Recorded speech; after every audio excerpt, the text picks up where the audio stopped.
We're incredibly grateful for your support. Before we begin today's tale, tell us, which city or country are you joining us from? We love connecting with our global audience. Now, let's dive into today's story. Chapter 1. The Moment. The weight of newborn Lily felt right in my arms. Her tiny fingers curled around my thumb as I gently rocked her. For a moment, I forgot about the tension in the room, the sideways glances from Della, my sister-in-law, who never approved of me marrying her precious sister. "You're a natural, Theo," said Della, though her tone suggested otherwise. I adjusted the baby in my arms, careful not to wake her. I'd always wanted children, but Nicolette, my wife of 8 years, had other plans. Career first, family later. I respected her choice, even if it pierced me like a thorn. Just then, little Lily stirred, her face scrunching up. Before I could react, she threw up on my new shirt.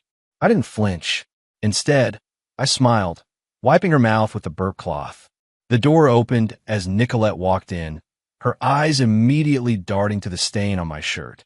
"That baby knows what garbage feels like," she said, the corners of her lips curling into a smirk. Della snorted. "She learns fast." Bryce, Della's husband, raised his phone. The camera flash momentarily blinded me as he captured my humiliation. "That's our family clown," he announced, already tapping away, probably sharing my shame with their friends. I said nothing, just kept rocking Lily until her eyelids fluttered and she drifted back to sleep. In that moment, something crystallized within me, a realization that had been brewing for years. I wasn't just the butt of a joke. I was the family punching bag. After handing Lily back to Della, I excused myself to change my shirt. In their guest bathroom, I stared at my reflection. Theo Lockridge, 37, successful architect, reduced to a punchline. The man looking back at me had hollow eyes, a forced smile. How long had I been performing this role? My phone buzzed with a text notification. It was from Axel, my oldest friend. "Still on for poker tonight?" I texted back, "Wouldn't miss it." What I didn't tell him was that poker night had saved my sanity these past few months. It gave me a reason to leave the cold emptiness of my marriage, even if just for a few hours. Back at Della and Bryce's house, I maintained the facade, laughed at their jokes, helped with dinner, played the perfect brother-in-law. All while my mind worked, cataloging each slight, each dismissive comment. "You're quiet tonight," Nicolette said on our drive home, her fingers tapping impatiently on her phone screen. "Just tired," I replied, keeping my eyes on the road. "Della thinks you were weird with the baby." "Does she?" I asked, feigning disinterest. "You know how she is. Overprotective." Nicolette laughed, but there was no warmth in it. "She's worried you'll want one now. And that would be terrible, wouldn't it?" The words came out sharper than I intended. Nicolette finally looked up from her phone. "We've talked about this, Theo. My career is taking off. The timing isn't right." I nodded, letting it go as I always did. "Of course." Later that night, after Nicolette had fallen asleep, I slipped out of bed and went to my home office. The poker game had ended hours ago, but my mind was racing. I opened my laptop and typed in a search, "private investigator in Portland." The decision wasn't impulsive. It had been forming for months, fed by suspicious late nights at the office, guarded phone conversations, and the growing distance between us. The incident with Lily was simply the match that lit the fuse. 3 names appeared in my search results. I selected Valeria Holt, a former FBI agent with stellar reviews. I composed an email, careful with my wording, and hit send before I could second-guess myself. As I closed my laptop, a strange calm washed over me. For the first time in years, I wasn't reacting, I was acting. The family clown was about to take off his makeup. Chapter 2. The Discovery. Valeria Holt didn't look like the private investigators from noir films. With her sensible pantsuit and practical bob cut, she could have been mistaken for an accountant or a real estate agent. But her eyes, sharp, observant, betrayed her profession. "Your suspicions aren't uncommon, Mr. Lockridge," she said, taking notes as we sat in a quiet corner of a cafe 3 miles from my office. "Most clients come to me after months, sometimes years of denial." "I'm not in denial," I replied, sliding an envelope across the table. "I just need confirmation." She nodded, pocketing the envelope without checking its contents. 2 weeks of surveillance. Phone records if I can get them. I'll need a key to your house for the bug sweeps when your wife isn't home. I slid my spare key across the table. She works late on Tuesdays and Thursdays. Book club on Wednesday evenings. Book club, Valeria repeated with a knowing look. I'll be in touch. For the next 2 weeks, I performed. At home, I was the attentive husband. At work, the focused architect. I even endured Sunday dinner at my in-laws, where Bernard Keller, Nicolette, and Della's father pontificated about politics while his wife, Sandra, critiqued every aspect of the meal she hadn't prepared. Theo's firm is designing the new library downtown. Nicolette mentioned during dessert, surprising me. She rarely discussed my work with her family. Government contract? Bernard asked, suddenly interested. Private funding, actually, I replied. The Whitaker Foundation. Huh, Bernard grunted, clearly disappointed it wasn't something he could leverage for his political connections. Later, as we drove home, I asked Nicolette, what was that about? You never talk about my work with your parents. She shrugged. Dad been asking. Says he hardly knows what his son-in-law does all day. The lie was so blatant I almost laughed. Bernard Keller had never shown the slightest interest in my career, except when he needed architectural advice for his vacation home. Advice he promptly ignored. Valeria called me the next morning. We need to meet. The cafe again, but this time she chose a booth in the back. She placed a USB drive on the table between us. It's as you suspected, Mr. Lockridge, she said, her voice professional but gentle. Your wife is having an affair. Even though I'd prepared myself for this moment, the confirmation felt like a physical blow. With whom? His name is Liam Riddell. He's a partner at her law firm. Valeria slid a photograph across the table. Liam Riddell. Of course. The man Nicolette had mentioned countless times in passing. Just a colleague. Just a friend. Just a man she was sleeping with behind my back. How long? I asked, my voice steady despite the storm inside me. Based on my investigation, at least 6 months, possibly longer. She tapped the USB drive.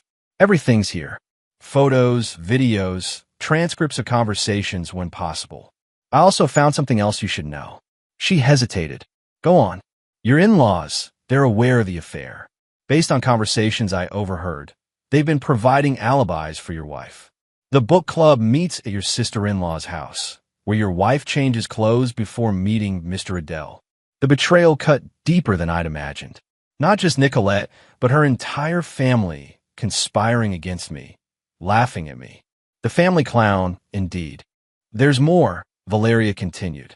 During my sweep of your house, I found evidence that your home computer has been accessed remotely. Someone's been monitoring your emails, your search history. Nicolette, the traces lead back to your brother-in-law's IP address. Bryce Crawford works in cybersecurity, correct? I nodded numbly. They weren't just betraying me, they were spying on me. Mr. Lockridge, Valeria's voice softened slightly. Given this level of invasion, I'd recommend speaking with a divorce attorney immediately. I can refer you to someone discreet. That won't be necessary, I said, pocketing the USB drive. I have other plans. Walking back to my car, I called Axel. I need your help, I said when he answered. Name it, he replied without hesitation. Remember that cabin you have in the mountains? I need to borrow it, and I need you to keep a secret. Theo, what's going on? I'll explain everything tonight. Can you meet me? Of course. But Theo, not on the phone. I cut him off. I think I'm being monitored. That evening, in Axel's cabin, I laid out everything. The affair, the family's involvement, the surveillance on my computer. Axel listened without interrupting, his expression darkening with each revelation. You need to divorce her ass, he said when I finished. Take her for everything. Divorce is too easy, I replied, staring into the fireplace. They'd all move on, find new targets for their mockery. No, I want them to understand what they've done. I want them to feel what I'm feeling. Theo, revenge isn't the answer. It's not revenge, Axel. It's justice. Back in my car, I plugged the USB drive in my laptop. For 3 hours, I watched my life unravel in high-definition video. Nicolette and Liam entering hotel rooms. Lunch dates where they held hands across the table. A dinner at my in-laws where they all, Nicolette, Liam, Della, Bryce, even Bernard and Sandra, laugh together. About me, no doubt. The final video was the most damning. Taken just 3 days ago, it showed Nicolette and Liam in our bed, our marital bed. As I watched them together in our home, something inside me hardened. The last traces of the man who had rocked baby Lily to sleep disappeared, replaced by someone colder, more calculating. I knew then what I had to do, not just to Nicolette, but to all of them. They had conspired to humiliate me, to reduce my existence to a punchline. I would show them how unfunny pain could be. Chapter 3. The Plan. The first step was to secure my finances. While Nicolette slept, I transferred half of our joint assets to a new account under my brother's name, Troy Lockridge, a wilderness guide who lived off the grid in Montana. Troy and I hadn't spoken in years, not since our parents' funeral, but blood runs thicker than water, especially when that blood is about to boil. My call woke him at 5 a.m. Theo? Jesus, is someone dead? Not yet, I replied. I need your help, Troy. And before you ask, yes, it's important. 2 hours and one difficult conversation later, Troy had agreed to hold the money for me. No questions asked, provided I gave him one honest answer. Did she hurt you?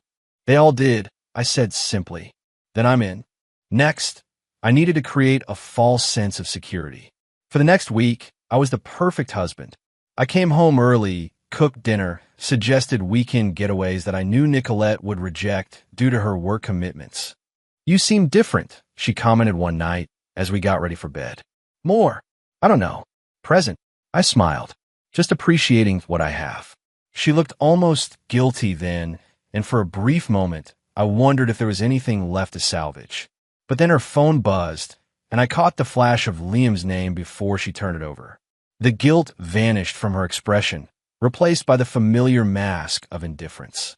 Whatever we'd had was long gone. My third move was to visit Benjamin Thorne, an old client who happened to be one of the best divorce attorneys in the city. But I wasn't there to file for divorce, not yet. I need to know my options, I explained at his wood-paneled office. If I were to discover my wife was unfaithful. Benjamin's expression remained neutral.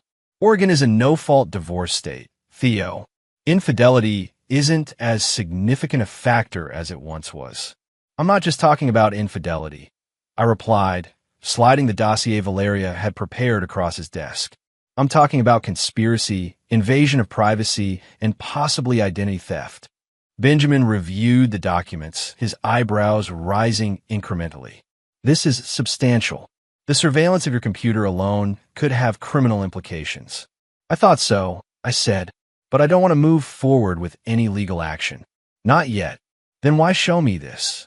Because I need a trusted ally who understands the legal landscape. And because when the time comes, I want you to represent me. Benjamin leaned back in his chair. Theo, I've known you for 10 years. You designed my office, for God's sake. Whatever you're planning, is it worth it? I met his gaze steadily. They made me a joke, Benjamin.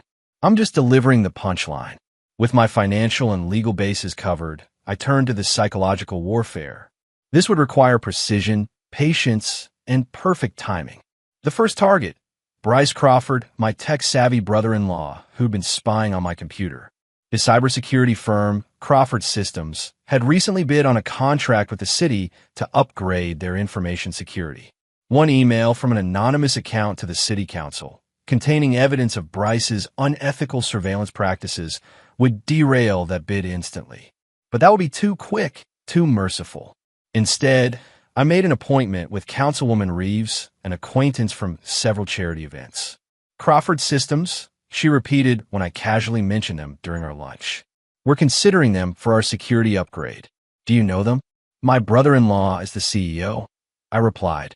Brilliant tech mind, but I'll let my voice trail off. But, she prompted.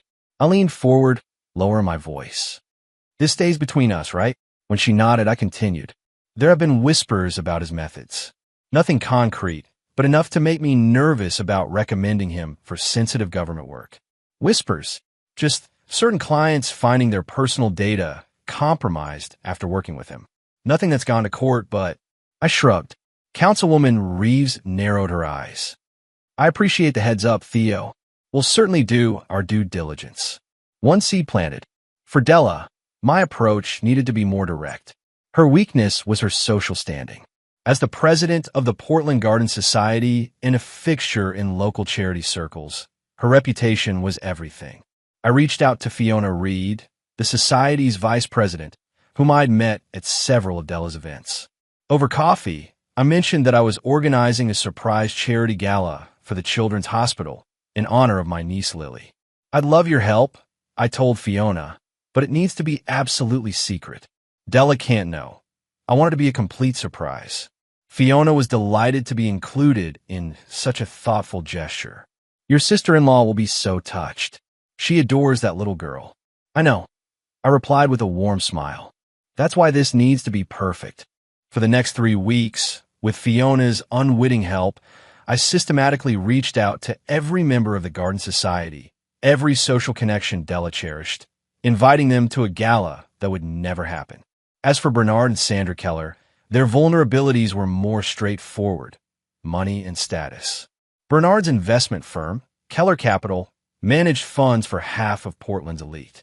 But what few knew was that Bernard had been dancing on the edge of ethical boundaries for years. A casual lunch with Wade Hampton, an SEC investigator who'd consulted on one of my commercial projects, yielded the information I needed. Keller Capital? They'd been on our watch list for a while. Wade admitted after I mentioned I was considering investing with them. Nothing actionable yet, but there have been patterns in their trading that raise flags. "I'm surprised they haven't been investigated," I remarked. Wade shrugged. "Bernard Keller has friends in high places. But between you and me, those friendships only go so far. One solid complaint from a high-profile client could change everything." The final and most important target was, of course, Nicolette and her lover, Liam Riddell. For them, I needed to strike at both their personal and professional lives. Liam's law firm, Barnes & Whitfield, prided itself on its ethical standards and family values. The managing partner, Eleanor Barnes, was a deeply religious woman who had built the firm's reputation on integrity. An anonymous package delivered to Eleanor's office would have been too obvious. Instead, I did something more subtle. I donated a significant sum to Eleanor's favorite charity, securing an invitation to their annual dinner where she would be the guest of honor. "Mr. Lockridge," Eleanor greeted me warmly at the event. "Your generosity was unexpected but deeply appreciated." "Please call me Theo," I insisted. "And it's the least I could do. My wife speaks so highly of your firm's values." "Nicolette is one of our brightest associates," Eleanor replied. "We have high hopes for her future with us." "As do I said, allowing a hint of sadness to creep into my voice. Eleanor, perceptive as she was successful, caught it immediately. "Is everything all right?" "Perfect," I assured her with a forced smile. "Just navigating the challenges of a two-career marriage. You know how it is." "Indeed," she nodded sympathetically. "The work-life balance can be demanding. But I've always believed that strong moral foundations at home translate to ethical practice in the workplace." "I couldn't agree more," I replied, raising my glass in a toast. "To moral foundations." As I drove home that night, my phone rang. It was Valeria. "Mr. Lockridge, I've been monitoring as requested. There's been a development you should know about." "I'm listening." "Your wife and Mr. Riddell, they've booked a weekend at the coast. Cannon Beach, the Ocean View Resort. Next weekend." I smiled in the darkness of my car. "Thank you, Valeria. That's exactly what I needed to know." All the pieces were in place. The trap was set. Now it was time to spring it. That night, as I lay awake beside Nicolette, listening to her peaceful breathing, I thought about baby Lily. How innocent she had been in my arms. How oblivious to the cruelty of the adults around her. "That's our family clown," Bryce had said. Soon, they would all learn the difference between a clown and a puppet master. Chapter 4. The Betrayal. The morning sun filtered through the blinds as I packed my weekend bag. Nicolette watched from the doorway, coffee mug in hand. "Seattle again?" she asked, her tone casual but her eyes watchful. "Client meeting," I replied, folding a shirt with deliberate care. "The Westbrook Tower project is behind schedule. I'll be back Sunday evening." She nodded, taking a sip of her coffee. "I'll probably stay late at the office. The Jenkins case is going to trial next month." The Jenkins case. Another lie. According to Valeria's intel, the Jenkins case had been settled out of court 2 weeks ago. But I nodded as if I believed her. "Don't work too hard," I said, zipping up my bag. I crossed the room and kissed her cheek, noting how she subtly tensed at my touch. "Love you." "You too," she replied automatically, already turning away, phone in hand. I left the house with my weekend bag and drove to Axel's. He was waiting in his driveway, a grim expression on his face. "Last chance to back out," he said as I transferred my bag to his car. "Not a chance." We drove in silence for the first hour, the city giving way to coastal forest. Finally, Axel spoke. "I still think there are better ways to handle this." "Name one." "Divorce her. Take the high road. Move on with your life." I laughed, but there was no humor in it. The high road. That's what decent people are supposed to take, right? While everyone else takes shortcuts and steps on their backs. "This isn't you, Theo. The revenge, the manipulation. No, Axel. This is me, the real me, not the doormat they've been wiping their feet on for years." We reached Cannon Beach by noon, checking into a small bed and breakfast half a mile from the Ocean View Resort. From our window, we could see the distinctive haystack rock jutting from the ocean. "What's the plan?" Axel asked as I unpacked my camera with its telephoto lens. "First, we document. Then, we make our presence known, precisely when it will hurt them most. For the rest of the day, we surveilled the resort. My architectural training made it easy to identify blind spots, optimal vantage points. By evening, we had confirmed that Nicolette and Liam had checked in, their room facing the ocean on the 3rd floor. "Now, what?" Axel asked as we sat in our rented car across the street. I checked my watch. "Now we wait. Based on their previous patterns, they'll have dinner at the resort restaurant, then drinks on the terrace. That's when we make our move." Sure enough, at 7:30 p.m., Nicolette and Liam emerged from the elevator into the resort's upscale restaurant. Through the large windows, I could see them being seated at an intimate corner table. Liam's hand rested on Nicolette's lower back as they walked, a casual intimacy that twisted the knife in my gut. "I'm going in," I said, checking my appearance in the rearview mirror. "Give me 10 minutes, then follow with the camera." The maitre d' greeted me with a professional smile. "Good evening, sir. Do you have a reservation?" "I don't," I replied, slipping him a folded $100 bill. "But I'm hoping you might find room for one." His eyes flicked to the bill, then back to my face.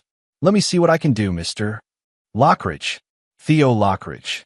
A flicker of recognition crossed his face.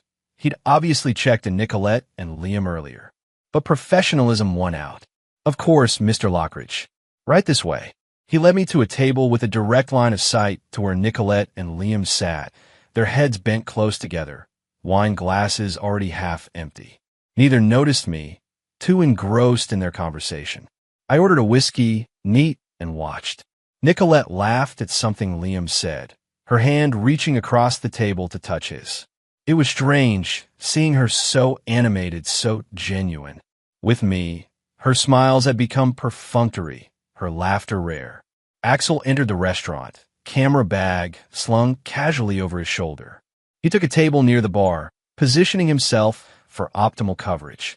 I waited until their main courses arrived before making my move. Standing, whiskey in hand, I walked directly to their table. "Fancy meeting you here," I said, my voice carrying in the sudden hush. Nicolette froze, fork halfway to her mouth. Liam's head snapped up, confusion giving way to recognition, then alarm. "Theo," Nicolette managed, her face draining of color. "What are you doing here?" "I could ask you the same thing," I replied calmly, turning to Liam. "And you must be Liam Riddell. I've heard so much about you. The Jenkins case, right?" Liam's jaw tightened. "Theo, I can explain." "No need." I cut him off, raising my glass in a mock toast. "I understand completely. You're discussing legal strategy over a romantic dinner in a luxury resort 3 hours from Portland. Very professional." Out of the corner of my eye, I saw Axel discreetly taking photos, capturing the tableau of shock and guilt. "Please, Theo," Nicolette whispered, aware of the stares from nearby tables. "Let's talk about this privately." "Why? Afraid of making a scene?" I smiled, but it didn't reach my eyes. "That's not like you, Nick. You didn't mind humiliating me in front of your family. Remember? When baby Lily threw up on me, and you call me garbage? Her eyes widened in recognition. That was a joke, Theo. We were all laughing. No, Nicolette. You were all laughing. At me. The family clown, right? I turned to Liam. That's what her brother-in-law called me. Did she tell you that part? Liam stood abruptly. I think you should leave. Or what? I challenged, stepping closer. You'll call security? Go ahead. Explain to them why you're here with another man's wife. A waiter approached nervously. Is everything all right here? Perfect, I replied without taking my eyes off Nicolette. I was just leaving. I drained my whiskey and set the glass on their table. Enjoy your weekend. I know I will. As I walked away, I heard Nicolette's desperate whisper, Theo, wait. But I didn't stop. Outside the restaurant, I took a deep breath of salt-tinged air. Axel joined me moments later. Got it all, he confirmed. But Theo, the look on her face. Don't, I warned him. Don't try to make me feel sorry for her. Back at our B&B, I reviewed the photos Axel had taken. Nicolette's shocked expression.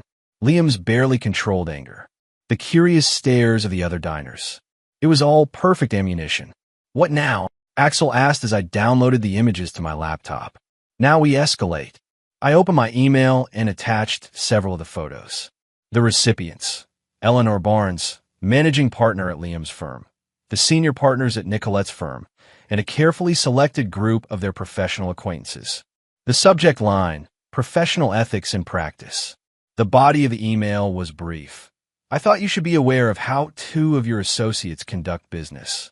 I hesitated only briefly before hitting send. There would be no going back after this. Jesus, Theo, Axel muttered, watching over my shoulder. That's their careers you're torpedoing. They should have thought of that before they decided to torpedo my marriage. My phone rang almost immediately. Nicolette. I let go to voicemail. Then Liam called. Then Della. Then my father-in-law. I silenced my phone and turned to Axel. Phase 1 complete. Ready for Phase 2? Axel looked troubled but nodded. I'm with you, man. All the way. Phase 2 began at dawn.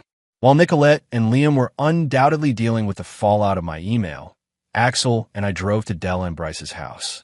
Thanks to Valeria, I had their weekend schedule. Farmer's market at 9 a.m., followed by Lily's swimming lesson at 11.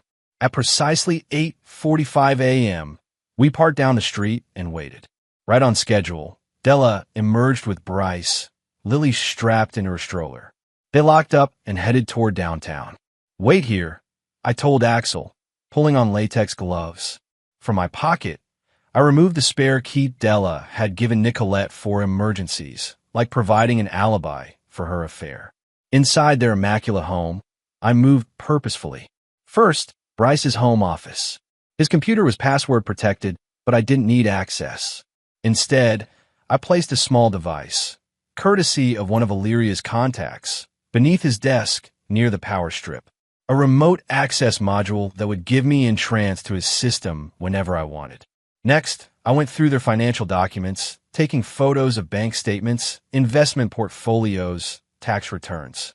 Information was power, and I was arming myself for war. In their bedroom, I found what I was really looking for, Della's day planner, filled with notes about the Garden Society, charity events, and personal appointments. I flipped to next Saturday, the date of the non-existent gala I'd been planning with Fiona Reed. Della had already blocked it off. Children's hospital benefit, cocktail attire. Perfect.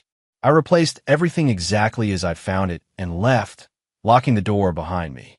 Axel was visibly relieved when I slid back into the car. Did anyone see you?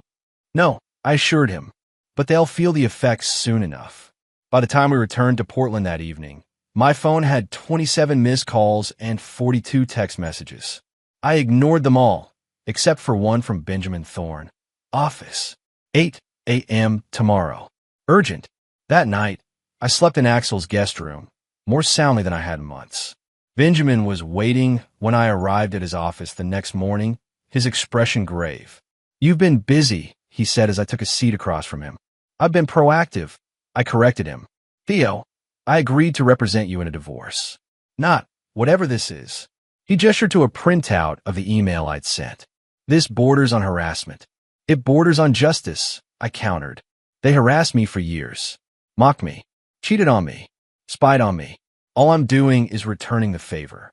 Benjamin sighed, removing his glasses to rub the bridge of his nose. Nicolette has retained counsel. Patricia Walsh. I nodded, unsurprised. Patricia Walsh was known as the Barracuda in divorce court circles. Good. She'll need the best. This is going to get ugly, Theo. And expensive. I'm prepared for both. As I left Benjamin's office, my phone rang again. Nicolette. This time I answered. What have you done? She demanded, her voice raw with anger and what might have been fear.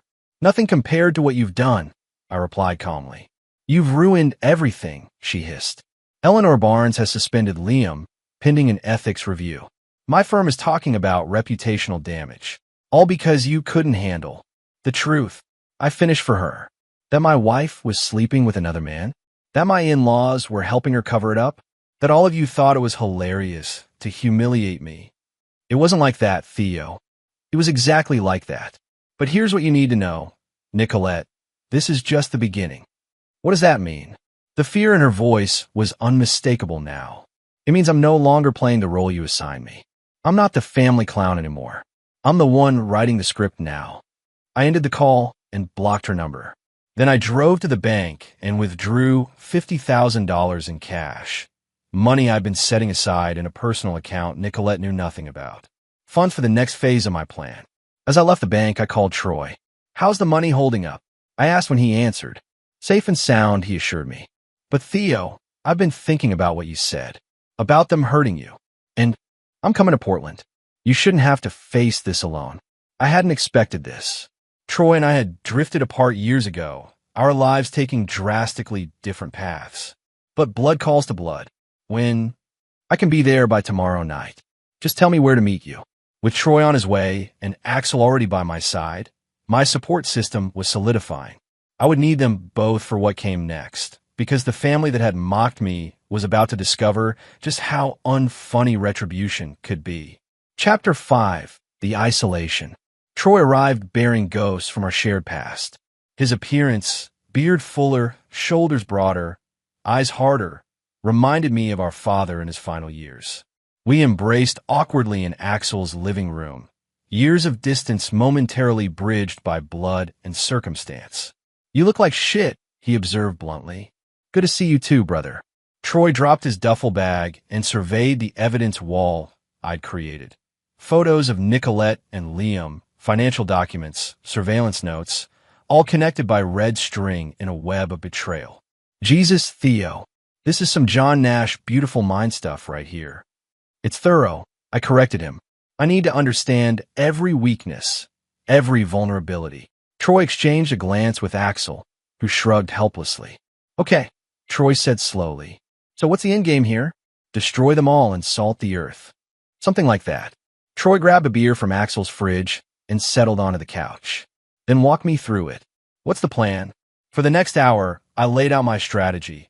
Isolate each target, exploit their vulnerabilities, and finally deliver the killing blow, metaphorically speaking. The fake charity gala is this Saturday, I explained. Della has invited everyone in her social circle. When no one shows up, her reputation will be in tatters. All because she laughed when you got puked on? Troy questioned. Seems disproportionate. It wasn't just that, I snapped. She actively helped Nicolette cheat. Provided alibis, locations for them to meet. She knew everything. Troy held up his hands in surrender. All right. What about the brother-in-law? Bryce. His company's bid for the city contract was rejected yesterday. Councilwoman Reeves personally called to inform him that they had concerns about ethical standards. His stock is already down 18%. Axel whistled. And the in-laws? Bernard's investment firm is about to receive anonymous tips about certain irregular trading patterns. Nothing illegal. I'm not trying to send him to prison. Just enough to trigger an audit that will freeze his assets for months. And Nicolette? Troy asked quietly. What happens to her? I hesitated, the pain momentarily breaking through my calculated facade. She loses everything. Her career, her lover, her family support. Just like I did. Troy studied me for a long moment, then nodded. Okay, I'm in. But Theo, promise me one thing. What? When this is over, you'll let it be over. You'll walk away and rebuild your life. I couldn't meet his eyes. Let's focus on the present. The next morning, I put phase 3 into motion. Using the remote access I'd planted in Bryce's computer, I extracted emails, financial records, client lists, anything that might be useful. What I found exceeded my expectations. Bryce had been using client data for personal gain, monitoring high-net-worth individuals' browsing habits to inform his own investments. It wasn't technically illegal, but it was deeply unethical and potentially career-ending if exposed. A call to Wade Hampton at the SEC laid the groundwork. Just hypothetically, I began, if someone were using privileged access to client data for personal financial gain. That would be a serious breach, Wade replied. The SEC would definitely be interested in reviewing such activity, even if it came from an anonymous source. Especially then, whistleblower protections exist for a reason. With that assurance, I compiled a dossier on Bryce's activities and scheduled it to be delivered to the SEC on Monday morning, after the Charity Gala debacle. Next, I turned my attention to Bernard Keller. His investment firm managed hundreds of millions in client funds, but my research had uncovered troubling patterns in how those funds were allocated, always seeming to favor companies where Bernard or his associates held personal stakes. Again, not technically illegal without proof of intent, but certainly enough to trigger regulatory scrutiny. I prepared a similar dossier for the Financial Industry Regulatory Authority, scheduled for Monday delivery. For Sandra Keller, Nicolette's mother, the approach needed to be more personal. Her weakness was her social standing, much like Della's. As the chairwoman of the Portland Symphony Orchestra Board, she prided herself on her cultural contributions. A few calls to fellow board members, expressing concerns about financial irregularities under Sandra's leadership, planted seeds of doubt that would bloom into suspicion by the next board meeting. By Friday evening, everything was in place for Saturday's non-existent gala. Fiona Reed had dutifully invited every member of the Garden Society and Della's social circle. The venue, the ballroom at the Riverside Hotel, had been booked but not paid for. Caterers had been contacted but never confirmed. When Della arrived in her cocktail dress, expecting to find a gala honoring her daughter, she would instead find an empty ballroom and confused hotel staff. The humiliation would be public and devastating. Saturday morning, I received a text from Fiona. "Everything's set for tonight. Della suspects nothing. You're such a wonderful brother-in-law." The irony wasn't lost on me. Then, unexpectedly, my phone rang with a number I didn't recognize. I answered cautiously. "Mr. Lockridge? It's Lily's nanny, Petra. Della gave me your number as an emergency contact." My pulse quickened. "Is everything all right?" "Not really. Lily has a fever, and I can't reach Della or Bryce. They're not answering their phones, and they left hours ago for some event preparation." I felt a twinge of guilt. My fake gala was keeping them away from their sick child. "How high is her fever?" I asked, already reaching for my keys. 101.3. "I've given her children's Tylenol, but I'm worried. The pediatrician said to bring her in if it goes over 102. "I'll be right there," I promised, ending the call. Troy looked up from his laptop. "Problem? Lily's sick. Della and Bryce are out preparing for the gala that doesn't exist. So what? You're going to help them now." I grabbed my jacket. "I'm going to help Lily. She's innocent in all this." 30 minutes later, I was at Della and Bryce's house. Petra, a young woman with worried eyes, answered the door with Lily in her arms. The baby was flushed, whimpering softly. "Thank you for coming," Petra said, relief evident in her voice. "I've been trying to reach them for hours." I took Lily gently, feeling her forehead. She was burning up. "Let's get her to the doctor. Do you have her car seat?" At the pediatrician's office, I held Lily while she wailed through her examination. "An ear infection," the doctor concluded. "Painful, but treatable with antibiotics." "You're a natural with her," the nurse commented as I soothed Lily after her examination. I thought about Nicolette's mockery when Lily had thrown up on me. "She's my niece," I said simply. By the time we returned to Della and Bryce's house, it was nearly 6 p.m., gala time. My phone buzzed with frantic texts from Fiona, reporting that Della had arrived at the Riverside Hotel to find no gala, no guests, and very confused hotel staff. I should have felt triumphant. Instead, I felt hollow as I rocked Lily, now sleeping peacefully after her medication. Petra hovered anxiously. Should I keep trying to reach them? Let them have their evening, I said, making a split-second decision. I'll stay with Lily until they get back. It was nearly 10 p.m. when I heard keys in the front door. Angry voices preceded Della and Bryce into the house. Can't believe you didn't confirm the booking yourself, Bryce was saying. Me? You're blaming me? I trusted Fiona. She handled all the details. They stopped short when they saw me in their living room, Lily asleep in my arms. What the hell are you doing here? Bryce demanded, his face flushing with anger. Petra stepped forward quickly. I called him. Lily had a fever of 102, and I couldn't reach either of you. Della's anger transformed instantly into maternal concern. A fever? Is she okay? Ear infection, I said, carefully transferring Lily to her mother's arms. The pediatrician prescribed amoxicillin. First dose was at 7 p.m. Next one due at 7 a.m. Della clutched Lily protectively, confusion warring with gratitude on her face. I don't understand. After what you did to Nicolette. This isn't about Nicolette, or you, or any of that, I replied, gathering my jacket. This is about Lily. She's innocent. I moved toward the door, but Bryce blocked my path. Wait just a minute. You can't just walk in here, play the hero, and leave. Not after you've destroyed our lives. I haven't destroyed anything, I said calmly. I've simply revealed the truth. The truth, Bryce scoffed. You call what you did to Nicolette and Liam revealing the truth. You humiliated them publicly, got them suspended from their firms. You're pathetic, Theo. Always have been. I met his gaze steadily, and you've been spying on my computer for months, helping your sister-in-law cheat on me. Who's pathetic now? Bryce's face paled. What are you talking about? Don't insult my intelligence. I have proof of everything. Your remote access to my computer, the surveillance, the lies, all of it. Della stepped forward, still holding Lily. Theo, please. Whatever you think happened, save it. I cut her off. I know exactly what happened. You all decided I was a joke. The family clown. Well, I'm not laughing anymore, and soon, neither will any of you. I brushed past Bryce and left, their stunned silence following me out the door. In my car, I called Troy. It's done, I said. Della and Bryce have been humiliated publicly. The SEC report on Bryce goes out Monday morning. And the baby? Troy asked, his voice soft with concern.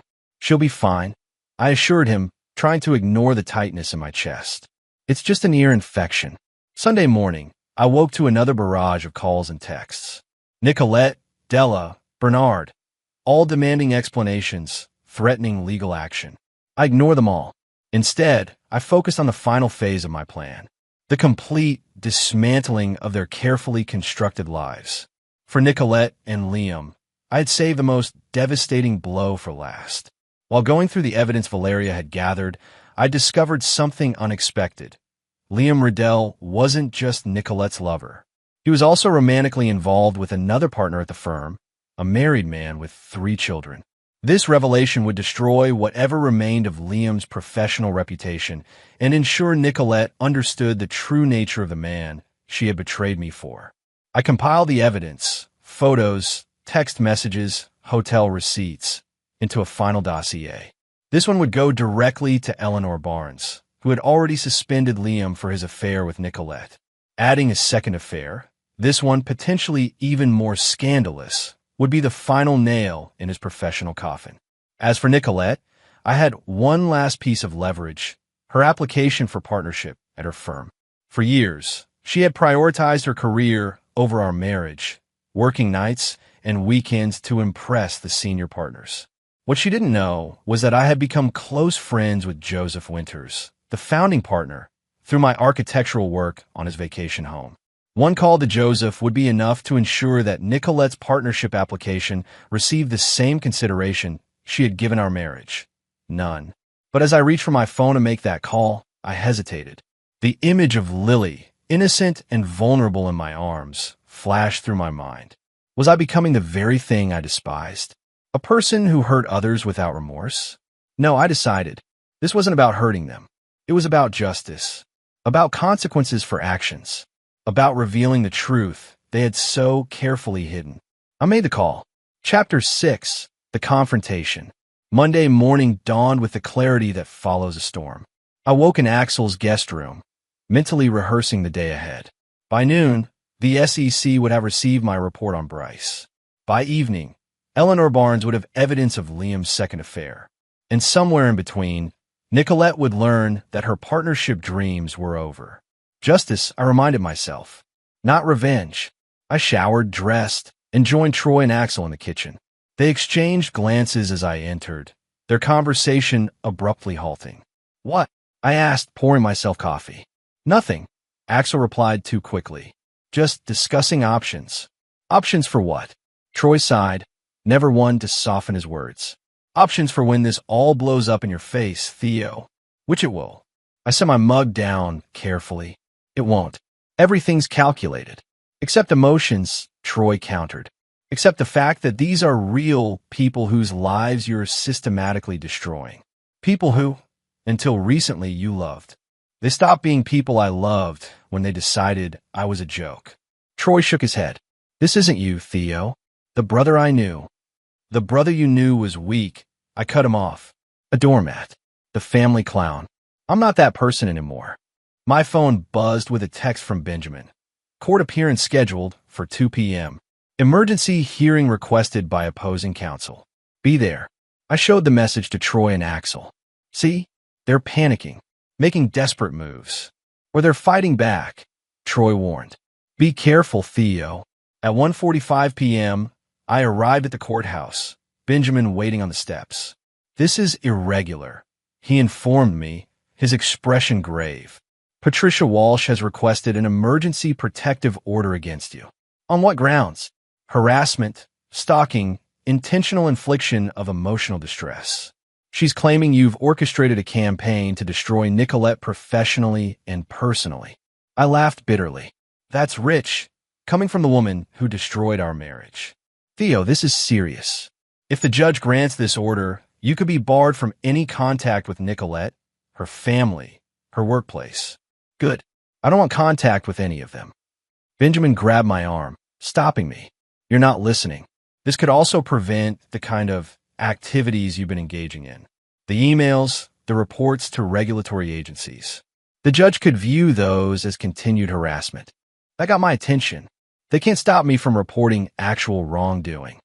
They can if the court determines your primary motivation is to cause harm, not to report legitimate concerns.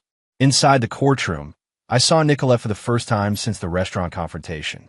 She sat beside Patricia Walsh, her posture rigid, eyes straight ahead.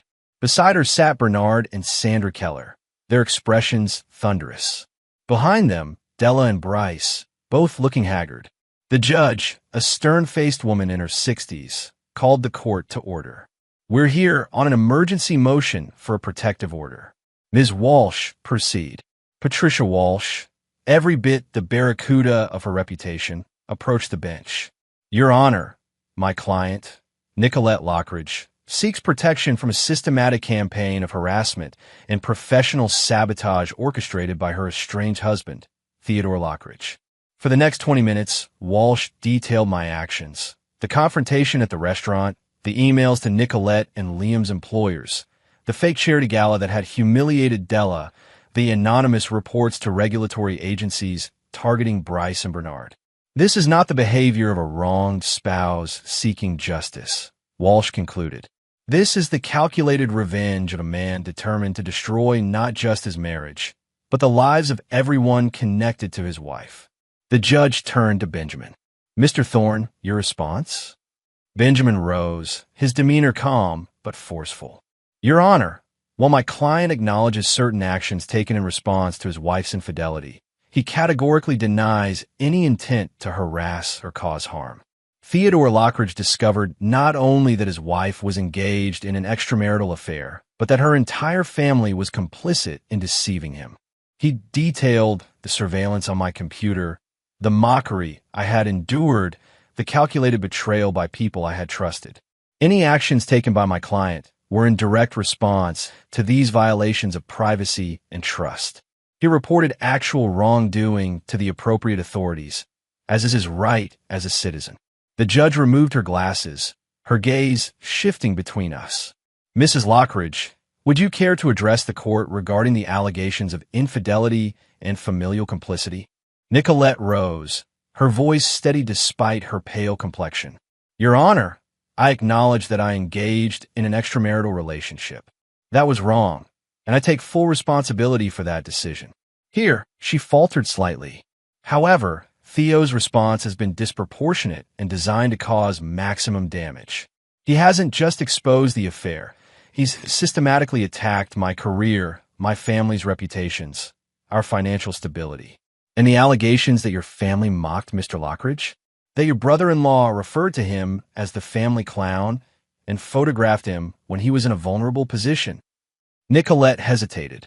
There was an incident involving our niece. It was meant as harmless teasing, not malicious mockery. I couldn't contain my bitter laugh, drawing a sharp look from the judge. Mr. Lockridge, you'll have your chance to speak, she warned me. Mrs. Lockridge continued. What Theo doesn't mention is that after that incident, he changed. Became secretive, withdrawn. When I tried to connect with him, he pushed me away. The affair, it didn't happen in a vacuum. Our marriage had been struggling for years. The judge made notes, then looked up. Mr. Lockridge, would you like to respond? I stood, feeling every eye in the courtroom on me. Your Honor, my wife claims I changed after the incident with our niece. She's right. I did change. I opened my eyes. I described the moment of clarity I'd experienced, rocking Lily to sleep after being mocked by my family. I realized I'd been playing a role they assigned me. The passive, accommodating husband who would tolerate any disrespect, any betrayal. The family clown. I recounted discovering the affair, the surveillance on my computer, the web of lies spun by people I had trusted. Yes, I exposed the truth. Yes, I reported actual wrongdoing to the appropriate authorities. But I didn't fabricate anything. Every report I filed, every email I sent, contained only facts. The judge considered this. Mr. Lockridge, while I sympathize with the pain of discovering infidelity, the court must consider whether your actions constitute harassment. Have you continued to contact your wife directly against her wishes? No, Your Honor. I've blocked her number and have had no direct contact since our brief phone conversation last week. And these reports to regulatory agencies, were they filed with the primary intent of reporting legitimately suspected wrongdoing or to cause harm to your wife's family? I met her gaze steadily. Both, Your Honor. The wrongdoing is real. The motivations for reporting it may be complex. At least I was honest. The judge sighed.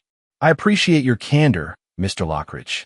This court deals with the dissolution of marriages daily, but rarely with such creative expressions of hurt and anger. She shuffled her papers. I'm granting a limited protective order. Mr. Lockridge, you are to have no direct contact with Nicolette Lockridge, her immediate family members, or her place of employment. This includes emails, phone calls, text messages, or physical presence. I nodded, having expected as much. However, the judge continued, I am not prohibiting Mr. Lockridge from filing legitimate reports with regulatory agencies or law enforcement, provided those reports are factually accurate. The truth, however painful, is not harassment. Patricia Walsh stood quickly. Your Honor, this effectively allows Mr. Lockridge to continue his campaign of destruction under the guise of reporting wrongdoing. No, Ms. Walsh, it allows him to report actual wrongdoing if it exists. If your clients have nothing to hide, they have nothing to fear from factual reports. The judge fixed me with a stern look. But Mr. Lockridge, be warned. If this court determines that you're using regulatory filings primarily as vehicles for harassment, you will face serious consequences. She banged her gavel. We're adjourned. Mr. Thorne, Ms. Walsh, I expect divorce filings within 30 days. Outside the courtroom, Benjamin shook my hand. That went better than expected. The limited order still gives you considerable latitude. It doesn't matter, I replied. The SEC already has the report on Bryce. Eleanor Barnes will have the evidence on Liam by this evening. and Joseph Winters has already agreed to review Nicolette's partnership application with special scrutiny. Benjamin studied me. And then what, Theo? When you've burned everything to the ground, what's left for you? I had no answer. As we walked toward the exit, I heard my name called. Turning, I saw Della hurrying toward me, Bryce trying to pull her back. Della, don't, he urged. The protective order applies to him contacting us, not the other way around, she snapped, breaking free. Benjamin stepped between us. Mrs. Crawford, I wouldn't advise this conversation. I don't care what you advise, Della retorted, her eyes fixed on me. I need to speak with Theo. Alone.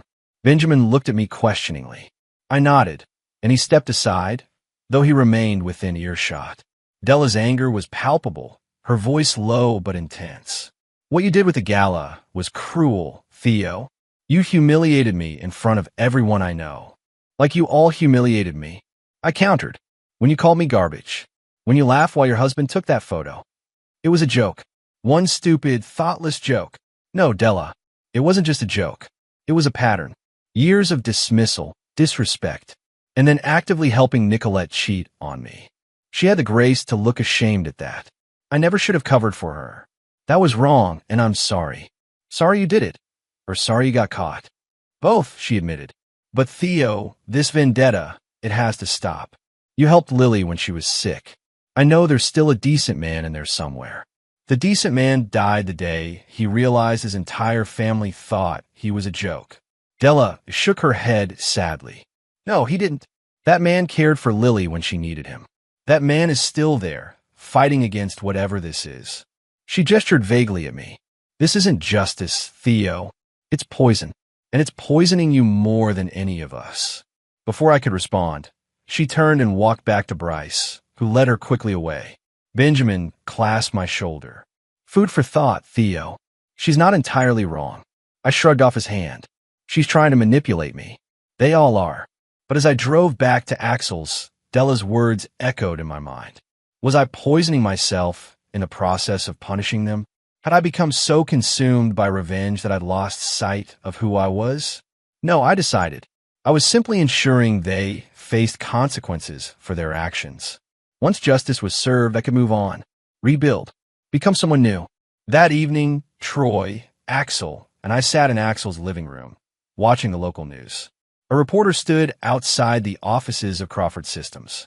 Breaking news in the business world tonight, as the Securities and Exchange Commission has announced an investigation into Crawford Systems following allegations of misuse of client data. CEO Bryce Crawford has issued a statement denying any wrongdoing, but the company's stock has already plummeted in after-hours trading. Troy muted the television. Happy now. I said nothing. My phone buzzing with a text from Eleanor Barnes. Evidence received. Deeply disturbing. Emergency partners meeting called for tomorrow morning. Another piece falling into place. Then my phone rang. Benjamin. Theo, we have a situation, he said without preamble. Bernard Keller has filed a countersuit against you for tortious interference with business relationships. He's claiming $20 million in damages. I laughed. Let him. The FINRA investigation will bury him before his suit ever gets to court. Theo, listen to me. This is escalating beyond control. Bernard has friends in high places. If he can convince a judge that you're targeting his business out of personal vendetta rather than legitimate concern. I have evidence, Benjamin. Real evidence of questionable trading patterns. Let him sue. At least consider a mutual stand-down. We approached Patricia Walsh, offered to withdraw the FINRA complaint if Bernard drops his suit. No deals, I said firmly. No compromise. They didn't show me any mercy. I won't show them any. After hanging up, I found Troy and Axel watching me with matching expressions of concern. What? I demanded. $20 million, Theo, Axel said quietly. That's not a nuisance suit. That's Bernard trying to destroy you financially. He won't succeed. Troy stood abruptly. This has gone far enough. You made your point. They're hurting. Professionally, financially, socially. Isn't that enough? No, I replied coldly. It's not enough until they understand completely. Until they feel everything I felt. And how will you know when that happens? Troy challenged. What's your metric for enough suffering? When they're bankrupt. when their careers are permanently ruined, when they're as alone as you feel right now. His words struck a nerve. You don't understand. I understand better than you think, Troy countered. Remember who you're talking to, Theo. I watched our father destroy himself with bitterness after Mom left. Watched him alienate everyone who cared about him because he couldn't let go of his anger. This is different, is it? Because from where I'm standing, you look exactly like him. Right down to the empty victory. I had no response to that. Troy had always been the blunt one, saying what others wouldn't. And now, his words had found their mark. That night, alone in the guest room, I revisited my evidence wall. Photos of Nicolette and Liam. Documents showing Bryce's unethical practices. Records of Bernard's questionable trading. All real, all damning, all justifying my actions. So why did victory taste so hollow? My phone buzzed with another text, this one for Valeria Holt, following up on our arrangement. Financial transfers detected from Keller accounts to offshore holdings. Significant amounts. Appears to be preparation for potential asset hiding. Thought you should know. Bernard was moving money, preparing for the FINRA investigation. Smart, but not smart enough. This new evidence would only strengthen the case against him. I should have felt triumphant. Instead, I felt empty. A soft knock at my door interrupted my thoughts. Axel entered, carrying 2 glasses of whiskey. Thought you might need this, he said, handing me one. I accepted gratefully, taking a long sip. Troy's wrong, you know. I'm nothing like my father. Aren't you? Axel settled into the chair across from me. Theo, I've known you for 20 years. I've never seen you like this, consumed, obsessive, willing to burn down the world to prove a point. They betrayed me, Axel. All of them. Yes, they did. And they deserve consequences for that. But this... He gestured to the evidence wall. This isn't consequences. This is annihilation. They humiliated me. I insisted, the familiar anger rising. Made me a joke. And now you've humiliated them back. Destroyed their careers, their reputations, their financial security. When does it end, Theo? When is the debt paid? I had no answer. The truth was I didn't know. Each new victory had brought only momentary satisfaction, quickly replaced by the need for more. More pain inflicted, more damage done, more evidence that I was no longer the victim, no longer the joke. What happened to the guy who rocked his niece to sleep even after being mocked? Axel asked softly. The guy who took her to the doctor when she was sick? That's the real Theo Lockridge. Not this avenging angel. I stared into my whiskey, remembering the weight of Lily in my arms. Her innocent trust. Her complete vulnerability. I don't know how to stop, I admitted finally. I've set too many things in motion. You start by not pushing the next domino, Axel said simply. Let Bernard's lawsuit proceed without the FINRA complaint. Let Nicolette's partnership application stand or fall on its own merits. Just stop adding fuel to the fire. It sounded so simple. Just stop. But could I? After coming this far, could I leave justice half-served? As if reading my thoughts, Axel added, It's not about them anymore, Theo. It's about you. What kind of man you want to be when this is all over? I nodded slowly, not committing but considering. I'll think about it. That night, I dreamed of Lily again. But this time, instead of rocking her to sleep, I was watching from a distance as she played with her parents, Stella and Bryce. They were teaching her to walk, holding her tiny hands as she took wobbly steps.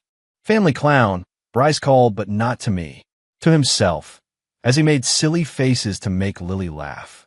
I woke with a start, the dream lingering. Was it possible I had misinterpreted that moment? Had Bryce been referring to himself, not me? No, I decided. The evidence was too clear. The pattern of disrespect too established. My memory wasn't playing tricks on me. But even as I reassured myself, a small seed of doubt had been planted. What if in my pain and anger, I had twisted their words, their intentions? What if my campaign for justice had become something else entirely? The next morning, I checked my phone to find a voicemail from Eleanor Barnes. Mr. Lockridge, this is Eleanor Barnes from Barnes & Whitfield. I received your evidence regarding Liam Riddell. After careful consideration, I've decided not to present it at this morning's partners meeting. While the information is disturbing, I've come to believe that your motivations are not aligned with our firm's values. I would appreciate no further contact from you regarding this matter. I stared at my phone in disbelief. She was protecting Liam? After everything he'd done? No, I realized. She wasn't protecting Liam. She was protecting her firm from becoming a battleground in my personal war. She had seen through me, recognized my actions for what they were, not righteous exposure of wrongdoing, but calculated destruction. And somehow, that realization hit harder than any betrayal that had come before. Chapter 7. The Turning Point. The news of Eleanor Barnes' decision hit me like a physical blow. For the first time since I'd embarked on this path, someone had looked at my evidence, real, damning evidence, and rejected it not because it was false, but because of the spirit in which it was offered. Motivations not aligned with our firm's values. Her words echoed in my mind as I paced Axel's guest room. What were my motivations, really? Justice? Revenge? Or something darker, more primal? The need to make others hurt as I was hurting? The question haunted me through breakfast, where Troy and Axel exchanged concerned glances over coffee. They knew something had shifted, but neither pressed me. I need some air, I announced, grabbing my keys. Want company? Troy offered. No, I need to think. I drove aimlessly for hours, eventually finding myself at Cathedral Park. The St. John's Bridge stretched above me, its Gothic arches reaching toward a sky heavy with rain clouds. I wandered beneath its shadow, hands deep in my pockets, mind churning. My phone buzzed with a text from Benjamin. Bernard's attorney filed preliminary injunction. Hearing tomorrow at 2. Need to prepare. The legal machinery was in motion now, grinding forward regardless of my inner turmoil. Bernard was fighting back, as Troy had warned he would, and I had no doubt he would fight dirty, using every connection, every resource at his disposal. Could I match that? Did I want to? A light rain began to fall, droplets tapping softly on my jacket. I didn't move, letting the cold water wash over me. Thought I might find you here, said a familiar voice behind me. I turned to find Valeria Holt standing there, umbrella in hand. She looked different outside of our professional meetings, more human, less the detached investigator. How did you know? I asked. She shrugged. You mentioned once that you helped design the park renovation. Said it was your favorite place to think. I nodded, vaguely remembering that conversation. What can I do for you, Valeria? Nothing. I'm here as, well, not a friend exactly. More of a concerned observer. She extended her umbrella to cover me. You look like you could use someone to talk to. I'm fine. No, you're not. You're spiraling, and I've seen enough spiral cases to recognize the signs. I laughed bitterly. Spiral cases? Is that what I am now? It's what you're becoming, she replied evenly. Clients who start with legitimate grievances but lose perspective, who become so focused on punishing those who hurt them that they lose sight of everything else. You don't understand what they did to me. I understand exactly what they did. I documented it, remember? But Theo, this path you're on, it doesn't end well. For anyone. I turned away, gazing up at the bridge. Eleanor Barnes rejected the evidence about Liam. I heard, and that bothers you because it was true. I exploded. All of it was true, and she still rejected it because of my motivations. Valeria nodded thoughtfully. Truth presented with the wrong intention is still truth. But it's not justice. Then what is justice? I demanded, letting them get away with it, turning the other cheek while they laugh at me. Justice is proportional consequences for wrongs committed. What you're pursuing isn't proportional anymore, Theo. It's nuclear. The rain fell harder now, drumming on Valeria's umbrella. In the distance, thunder rumbled. They destroyed my marriage, I said quietly. Made me a joke, the family clown. And now you've destroyed their careers, their reputations, their financial security. The debt is paid, Theo. Continuing this crusade won't bring your marriage back. It won't restore your dignity. It will only consume whatever is left of the man you used to be. Her words cut through my defenses, resonating with the doubts that had been growing within me. Was I becoming the very thing I despised? A cruel, calculating figure who took pleasure in others' pain? What would you do? I asked finally. If you were me? Valeria considered this. I'd ask myself what I really want. Not what I think I want in the heat of anger, but what I truly need to heal and move forward. And if I don't know the answer to that, then I'd start by stopping the damage, both to them and to myself. She checked her watch. I have another appointment. But Theo, remember what I told you when we first met? Most clients come to me after months or years of denial. I wasn't in denial then. I insisted. Maybe not about the affair, but perhaps about something else, about who you really are and what you're capable of. She handed me her umbrella. Keep it. Looks like the rain is here to stay. As Valeria walked away, I remained beneath the bridge, her umbrella offering scant protection against the elements. But it wasn't the rain I needed shelter from. It was the storm within myself. By the time I returned to Axel's, I had reached a decision. Not clarity, exactly, but a direction. A first step away from the abyss I'd been racing toward. Troy and Axel were in the living room, watching a basketball game with the sound muted. They looked up expectantly as I entered. "I'm dropping the FINRA complaint against Bernard," I announced. Troy muted the TV entirely. "What changed your mind?" I met with Valeria. She helped me see some things more clearly. The PI. Axel raised an eyebrow. Didn't expect her to be the voice of reason. She's seen this before. Clients who start with legitimate grievances but lose perspective. I used her exact words, finding comfort in their clarity. "I'm becoming someone I don't recognize, and I need to put on the brakes." Troy nodded slowly. "It's a start. What about Bernard's lawsuit?" "I'll still fight that, but defensively, not offensively. No more preemptive strikes." The relief on their faces was palpable. For weeks, they had been watching me transform into someone harder, colder, more calculating. Now, perhaps, they saw a glimpse of the brother and friend they knew. "I'm going to call Benjamin," I said, reaching for my phone. "Let him know the change in strategy." Benjamin was surprised, but supportive. "A wise decision, Theo. Fighting Bernard in court is one thing. Taking on his entire firm with a federal complaint is quite another. This gives us a stronger negotiating position for tomorrow's hearing." Negotiating? I repeated. "I'm not interested in deals. Hear me out. Bernard's suit is largely punitive, designed to bankrupt you with legal fees even if he doesn't win. But if we approach them with a mutual de-escalation proposal, you withdraw the SEC complaint against Bryce, cancel the FINRA report, and Bernard drops his suit. Everyone walks away with minimal further damage." And Nicolette, I couldn't keep the edge from my voice. What does she get in this deal? What she's already received. Public humiliation, professional scrutiny, the end of her affair with Liam. Isn't that enough? Was it enough? A month ago, I would have said no. Now, I wasn't so sure. "Let me think about it," I said finally. "I'll see you at the hearing tomorrow." That night, sleep eluded me. I lay awake in Axel's guest room, staring at the ceiling, replaying the past weeks in my mind. The restaurant confrontation, the fake charity gala, the regulatory complaints. Each step had felt necessary, justified. Now I wasn't so certain. My phone buzzed with a text. Unknown number, but I recognized the area code, Dallas. "Lily's asking for you. She keeps saying Theo and reaching for your photo. I know we can't contact you directly because of the order, but thought you should know." A photo followed. Lily in her crib, clutching a framed picture of me holding her at her christening. Her tiny face was solemn, focused on the image she held.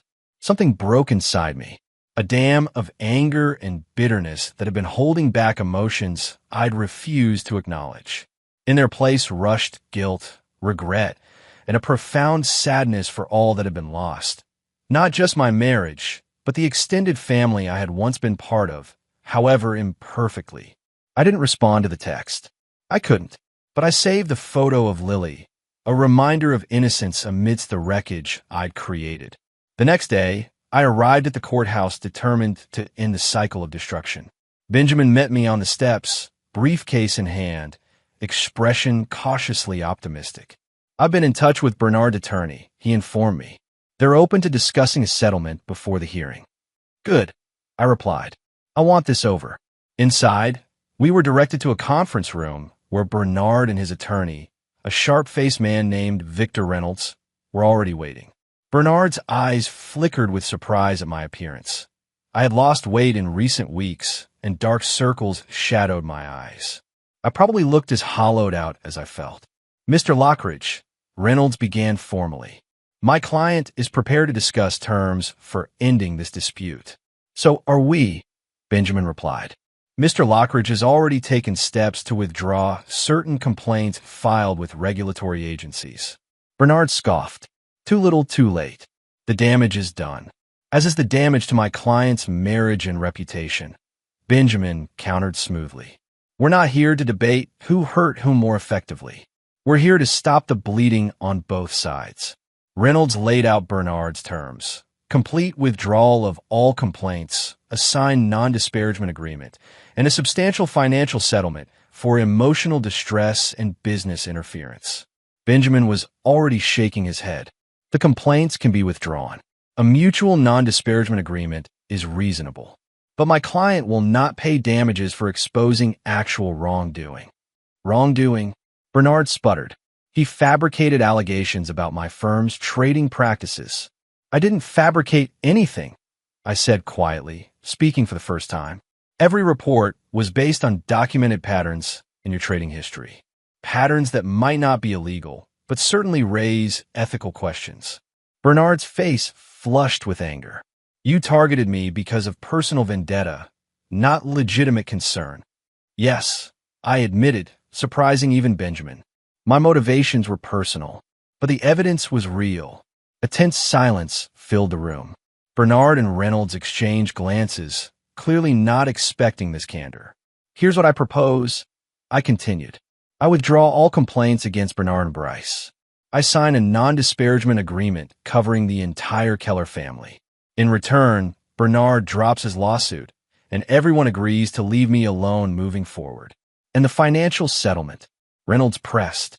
There won't be one, I stated firmly, but I will cover my own legal fees. Bernard considered this, his expression calculating. And Nicolette, what are your terms regarding the divorce? That's between me and Nicolette. It has nothing to do with this agreement. Another silent exchange between Bernard and his attorney. Finally, Reynolds nodded.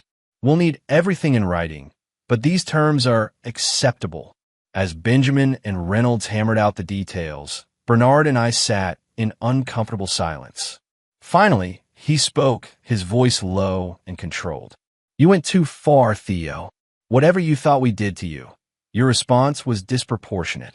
I know, I conceded. I lost perspective. Why the change of heart now? Why not see it through to the bitter end? I thought of Lily clutching my photo, of Valeria's warning about becoming unrecognizable to myself, of Troy's comparison to our bitter, self-destructive father.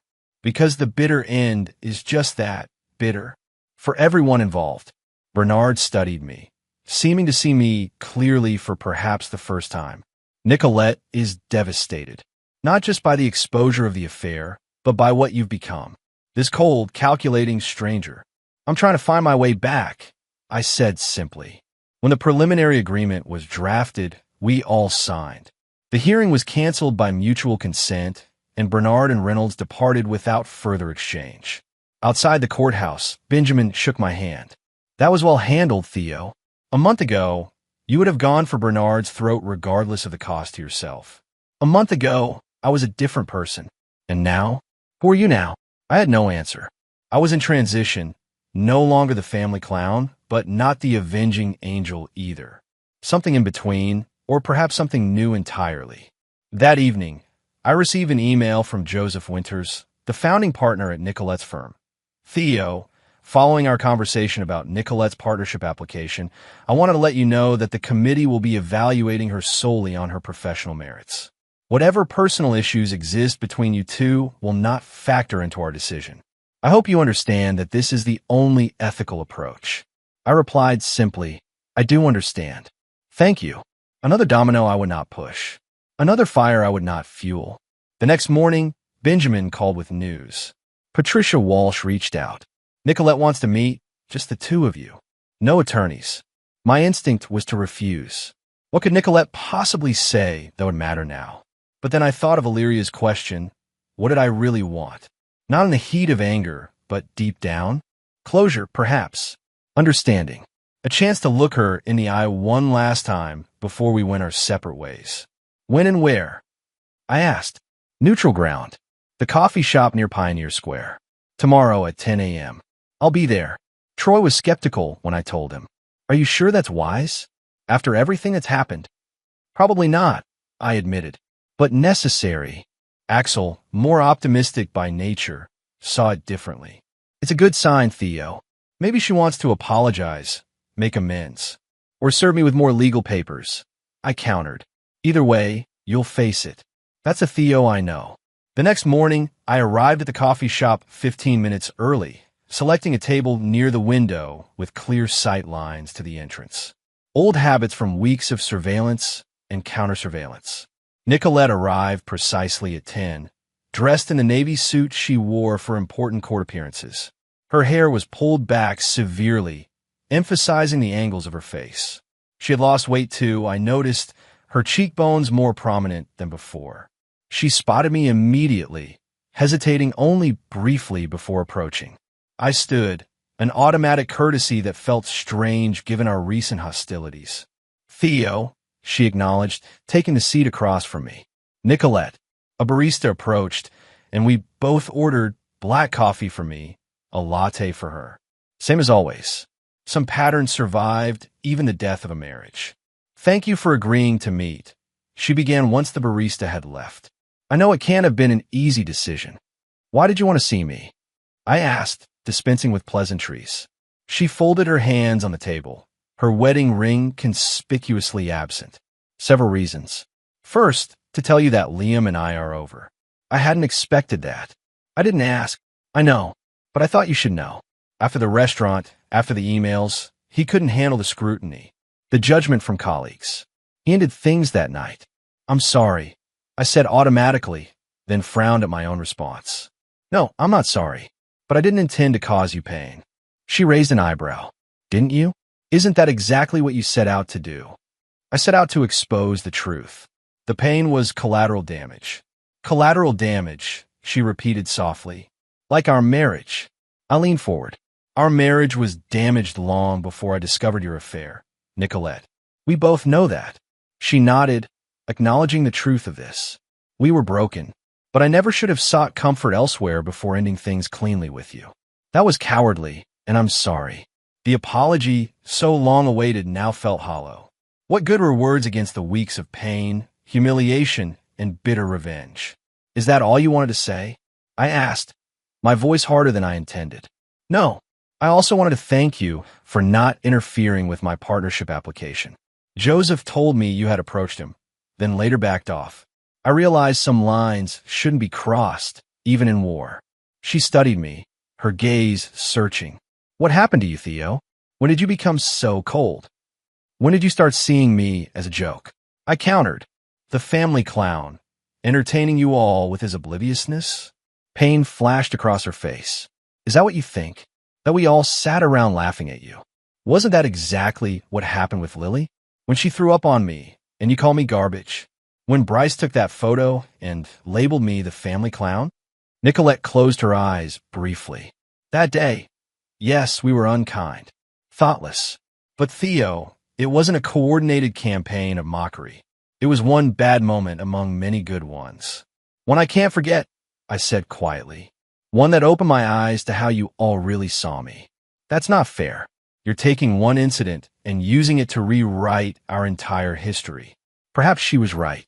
Perhaps I had allowed that moment to color everything that came before it. But did that make my pain any less real?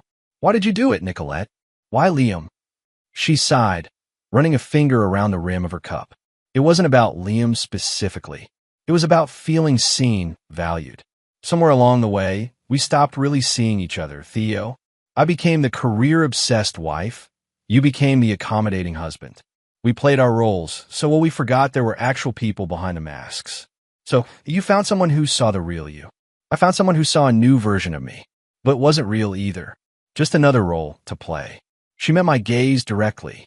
I didn't love him, Theo. I was using him to feel something.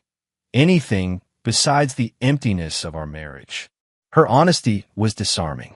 I had expected defiance, perhaps more lies. Not this raw vulnerability. I wanted children, I said suddenly, the admission surprising even me. I always did. But I respected your career, your choices. I thought someday you'd be ready. I know, she replied softly, and I kept moving the goalposts. First after making associate, then senior associate, then it was partnership. Always one more achievement before we could start a family. Would we ever have been ready? Together, I mean. She considered this. I don't know. Maybe not. Maybe we wanted different things all along and were too afraid to admit it. Our drinks arrived, momentarily interrupting the flow of painful truths. When the barista left, Nicolette reached across the table, not quite touching my hand, but close. Theo, what you did, exposing the affair, humiliating us publicly, going after my family's livelihoods, it was cruel. Calculated. But I understand why you did it. If I had discovered you cheating, been mocked by your family, I might have done the same. No, I shook my head. You wouldn't have. You're many things, Nicolette, but vindictive isn't one of them. You weren't vindictive either. Before. Everything in our lives now seemed divided into before and after. Before the affair. Before the humiliation. Before I became someone neither of us recognized. I'm trying to find my way back, I told her, echoing what I'd said to Bernard. Not to who I was before. I don't think that's possible. But to someone I can live with. She nodded, understanding in her eyes. That's why I wanted to meet. Not just to clear the air, but to ask. Can we end this war? For both our sakes. The legal aspects are already in motion, I reminded her. The divorce, the settlements. I'm not talking about legal documents. I'm talking about the emotional battlefield. The need to make each other hurt. Can we just stop? Could we? After everything that had happened, could we simply decide to stop inflicting pain on each other? I'm willing to try, I said finally. I've already withdrawn the complaints against your father and Bryce. Called off the FINRA investigation. Relief softened her features. Thank you. And I'll talk to my family. Make it clear that any further action against you ends now. We sat in silence for a moment, the weight of 8 years of marriage and 2 months of warfare hanging between us. There's one more thing, Nicolette said, reaching into her purse. She withdrew an envelope and slid it across the table. Della asked me to give you this. It's from Lily. Well, from Della on Lily's behalf. Inside the envelope was a photograph. Lily in her high chair, covered in finger paint, beaming at the camera. On the back, in Della's handwriting, Lily's first art project. She wanted Uncle Theo to have it. Something shifted inside me.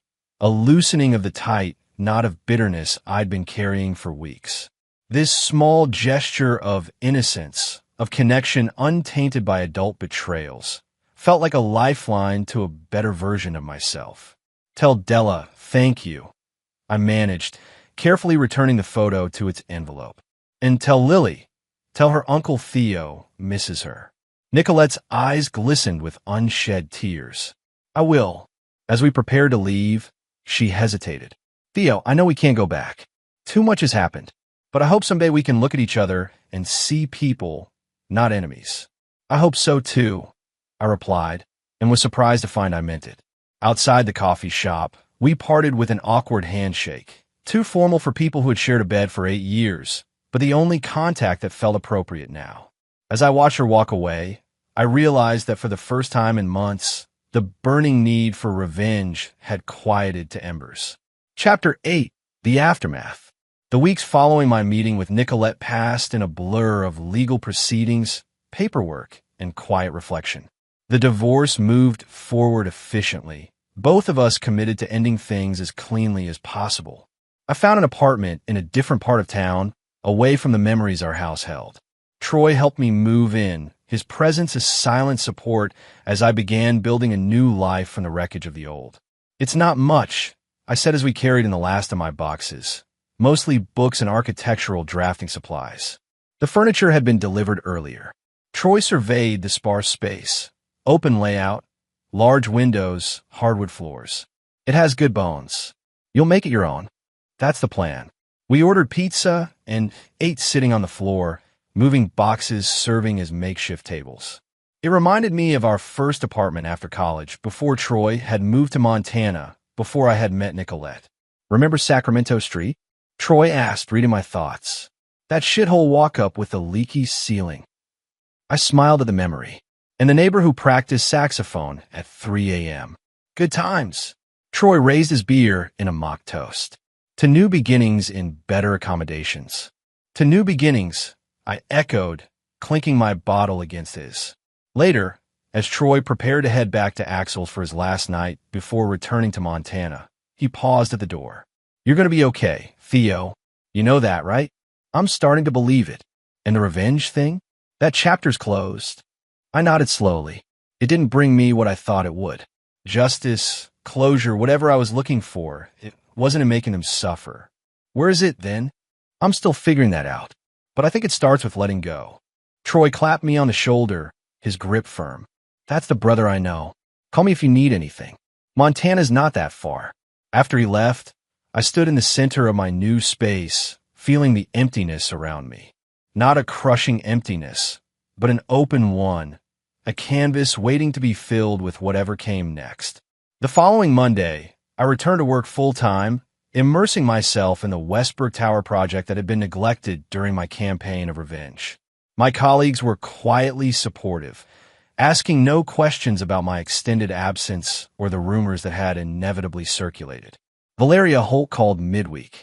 Checking in, she said when I answered. How are you holding up? Better, I replied honestly. Taking it day by day. Good. I wanted to let you know that I've removed all surveillance on the Kellers and associated parties, as requested. The final invoice is in your email. Thank you, Valeria.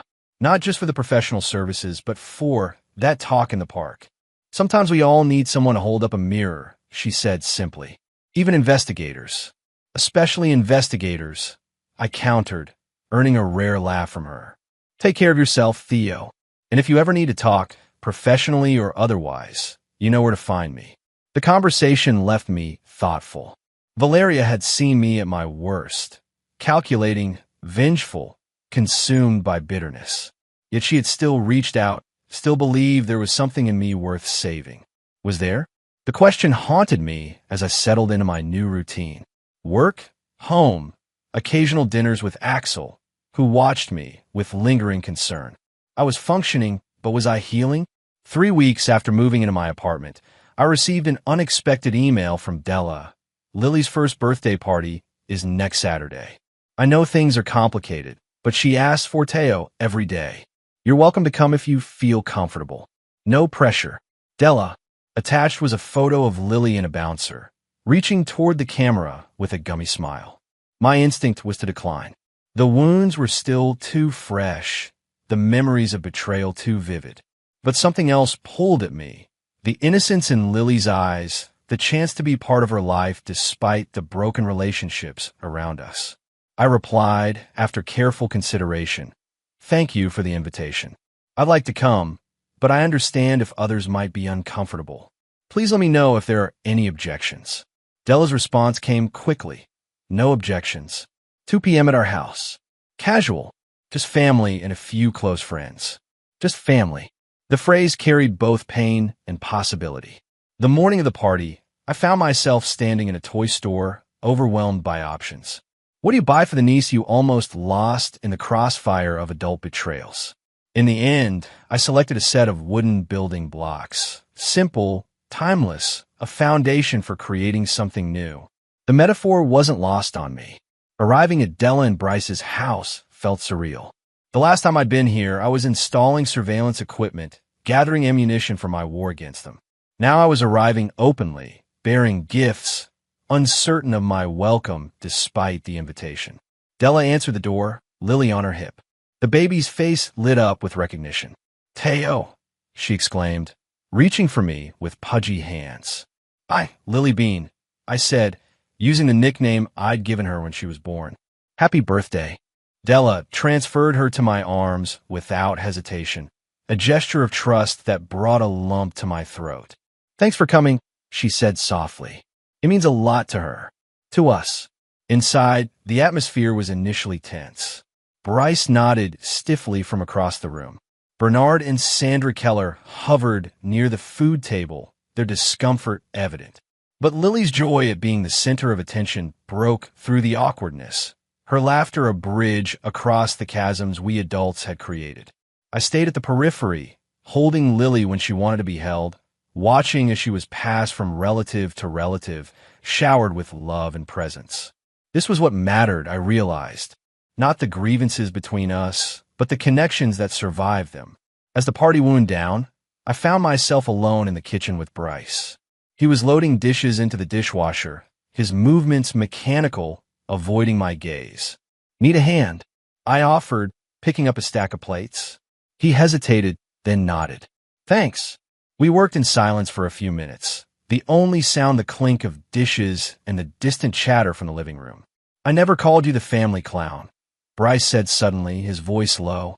"That day with Lily, I was talking about myself, making a joke about how I always end up as the entertainment at family gatherings." I froze, a glass suspended in midair. "What?"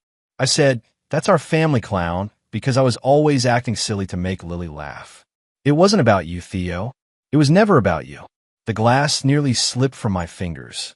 "But Nicolette called me garbage. Della said Lily learns fast." Bryce sighed, closing the dishwasher. "Nicolette made a tasteless joke, yes." And Della laughed because she was sleep-deprived and anything seemed funny. It was thoughtless, insensitive. But it wasn't some conspiracy to humiliate you. Could it be true? Had I built an entire campaign of revenge on a misunderstanding? On words never meant the way I had interpreted them? The surveillance on my computer? I challenged, grasping for evidence that I hadn't imagined the whole thing. The spying? Bryce had the grace to look ashamed. That was wrong. Della was worried about Nicolette, afraid the affair would blow up badly. She asked me to check if you suspected anything. I should have refused, but he trailed off, shrugging helplessly. "But family comes first," I finished for him. Something like that. He met my gaze finally. "I'm not proud of it, Theo. And for what it's worth, I'm sorry." Sorry. Such a small word for the magnitude of what had happened. It somehow, in that moment, it felt enough. Not to erase the past, but to acknowledge it honestly. "I'm sorry too," I replied, "for what I did to your company, your reputation." Bryce nodded, acceptance rather than forgiveness. We all made choices we can't take back. From the living room came the sound of Lily's delighted shriek as someone, Bernard, by the deep laugh that followed, played peekaboo with her. "She loves you, you know," Bryce said. "Keeps your picture by her crib. Points to it every night before bed and says Teo." The revelation both warmed and wounded me. While I had been plotting destruction, this innocent child had been holding onto her connection to me. "I'd like to be in her life," I said. "If that's possible now." "It's possible," Bryce confirmed. "It won't be easy. There's a lot of hurt on all sides. But for Lily's sake, we can try." When I left the party, Della walked me to the door, Lily half asleep on her shoulder. "Thank you for the blocks," she said. "They're perfect." I'm glad she liked them. Della hesitated, then spoke in a rush. "Theo, about what happened. All of it.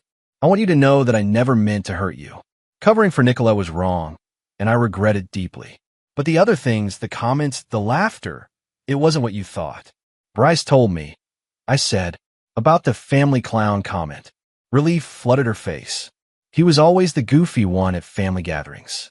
That's all he meant." "I believe you," I said, and was surprised to find it was true. I built an entire narrative based on what I thought I heard, what I thought I saw. I was wrong. We all were, Della said softly. You for misinterpreting. Us for not seeing how much you were hurting. Nicolette for everything else. Lily stirred, her tiny hand reaching out to pat my cheek. "Teo," she murmured sleepily. "Yes, Lily Bean.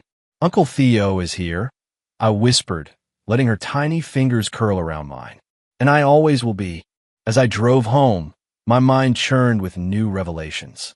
The foundation of my revenge, my interpretation of that fateful day, had been built on shifting sand. Yet the affair, the deception, the surveillance, those betrayals had been real. What did it mean for my campaign of retribution? Had it been justified, or had I become something worse than those who had wronged me? That night, I sat in my half-unpacked apartment and faced these questions honestly for the first time. I had responded to hurt with calculated destruction, to humiliation with systematic dismantling of lives and careers. The proportionality that Valeria had spoken of was nowhere to be found in my actions. Yet I couldn't bring myself to regret everything. The truth had needed exposure. The affair, the conspiracy of silence around it, the invasion of my privacy. These things deserve consequences. Perhaps the problem wasn't in seeking justice, but in allowing that pursuit to consume me until the man seeking justice disappeared. The next morning, I called Benjamin. I need to finalize the divorce, I told him. Clean, fair, no punitive demands. I want this over. That's unexpected, he replied cautiously. Are you sure? Positive. I'm ready to move forward. And I was. Not with forgiveness. Some betrayals cut too deep for that, but with a clear-eyed determination to rebuild my life without the weight of vengeance driving every decision. 2 days later, I received a call from Eleanor Barnes. Mr. Lockridge? I hope I'm not overstepping by contacting you. Not at all, I assured her, curious about this unexpected connection. I wanted you to know that Mr. Riddell has resigned from the firm. The partners felt it was in everyone's best interest. I see, I replied, unsure why she was sharing this information. There's something else, she continued. We're undertaking a significant renovation of our offices. Your name came up repeatedly as one of the best architectural minds in Portland. Would you be interested in submitting a proposal? The irony wasn't lost on me. The very firm I had tried to manipulate was now offering me a professional opportunity. I would be, I said after a moment's consideration. Thank you for thinking of me. Excellence deserves recognition, Mr. Lockridge, even when it comes in complicated packages. Perhaps that was true of all of us. Complicated packages of strength and weakness, courage and cowardice, capacity for both love and destruction. Chapter 9. The Resolution. 6 months after Lily's birthday party, life had settled into new patterns. My architectural practice was thriving, bolstered by the Barnes and Whitfield renovation and several other high-profile projects that had followed. My apartment had become a home, sparse but intentional in its design, a reflection of the man I was becoming. The divorce had been finalized 3 months earlier, equitable, without the scorched earth tactics I had once contemplated. Nicolette had accepted a position at a firm in Seattle, a fresh start for her as well. We communicated occasionally, brief and businesslike exchanges about final property matters or administrative details. My relationship with Della and Bryce had evolved into something cautiously cordial. I visited Lily once or twice a month, these encounters carefully scheduled to avoid awkward overlaps with other family members. Bernard and Sandra Keller remained distant figures. Our only connection, the birthday and Christmas cards they sent out of obligation rather than warmth. I was rebuilding, but not returning. The man who had rocked Lily to sleep that first day, trusting, eager to please, desperate for acceptance, was gone. In his place stood someone more discerning, more guarded, more aware of his own boundaries. On a crisp autumn morning, I received an unexpected visitor at my office. Liam Riddell, looking considerably less polished than when I had last seen him at the Ocean View Resort. Do you have a minute? He asked from my doorway, his confidence notably diminished. I gestured to the chair across from my desk, curiosity overriding my instinctive dislike. What can I do for you, Liam? He sat, fidgeting with his watch band. I wanted to apologize, face to face, for everything that happened with Nicolette. That's between you and Nicolette, I replied coolly. No, it's not. I knowingly pursued a married woman. I helped destroy your marriage. That's between you and me. I studied him, trying to discern his motivation. Why now? It's been almost a year. Liam sighed, the sound heavy with regret. I've had a lot of time to think since leaving Barnes and Whitfield, about the kind of man I want to be, the kind I've been. He met my gaze directly. I'm not proud of what I did. And you think an apology fixes that? No, nothing fixes it, but acknowledging it is a start. I leaned back in my chair, considering his words. There was a time when I would have savored his downfall, seen it as justice served for his role in my humiliation. Now, I felt only a distant pity. I appreciate you coming, I said finally, but I don't need your apology to move forward with my life. I understand. I just thought that I'd absolve you, release you from guilt. That's not my responsibility, Liam. He nodded slowly. Fair enough. For what it's worth, Nicolette never spoke of you with anything but respect. what happened between us, it wasn't about you being inadequate. The comment, likely meant as reassurance, scraped against old wounds. Is that supposed to make me feel better? No, I guess not. He stood, recognizing the conversation was over. Thank you for seeing me. As he reached the door, I called after him. Liam. He turned, a flicker of hope in his expression. The affair, it's in the past. I've moved beyond it. But some betrayals can't be undone with words.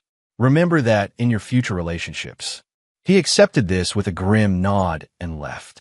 After he was gone, I sat reflecting on the encounter. A year ago, I would have orchestrated his professional destruction. Now, I simply wanted no part of his redemption narrative. It was a different kind of strength. Not the fiery vengeance that had consumed me, but a steady resolve to protect myself from those who had proven untrustworthy.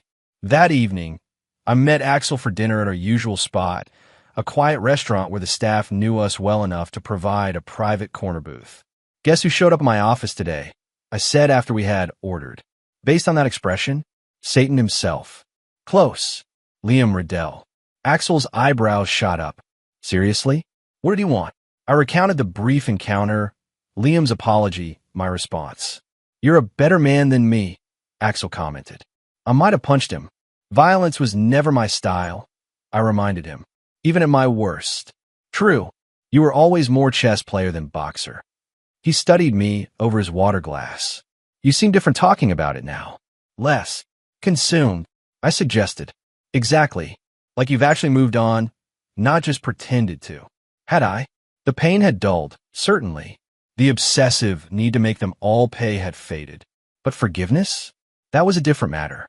I've accepted what happened, I said carefully. That doesn't mean I've forgotten or forgiven.